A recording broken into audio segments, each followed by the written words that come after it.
Download this code from codegive.com, link in the description below. Certainly. In part 3 of our tutorial on using cookies and bearer token authentication, we will focus on the implementation aspects. In the previous parts, we covered the basics of authentication and the differences between cookies and bearer tokens. In this part, we'll look at how to use these methods in a web application. Overview. Once setting up the environment, we'll create a simple node.js application using Express. 2. Implementing authentication, we'll implement a login route that issues a bearer token and sets a cookie. 3. Securing routes, we'll secure our application routes using middleware to check for the bearer token or cookie. Prerequisites. Before we begin, ensure you have the following installed: node.js, npm, Node Package Manager. Step 1, setting up the environment. 1. Create a new directory for your project and navigate into it. 2. Initialize a new node.js project. 3. Install the necessary packages. Step 2, creating the server. Create a file named server.js in your project directory and set up a basic Express server. Step 3, implementing authentication.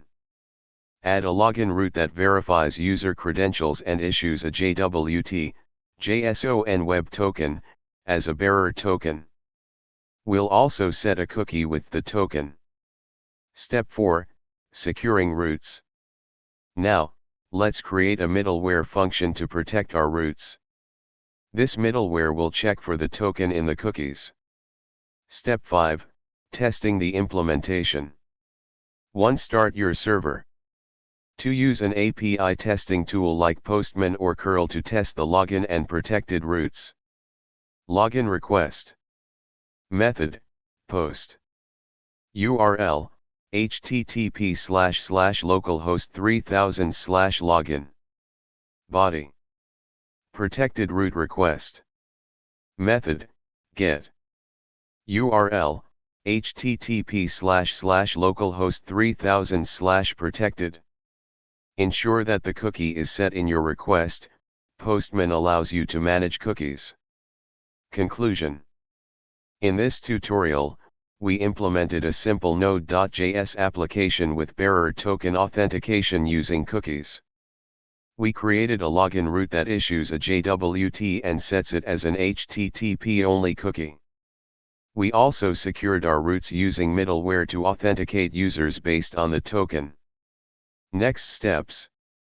1. Enhance security. Consider using HTTPS for secure cookie transmission and implement additional security measures. 2. User management. Expand user management features to include registration, password resets, etc. 3. State management.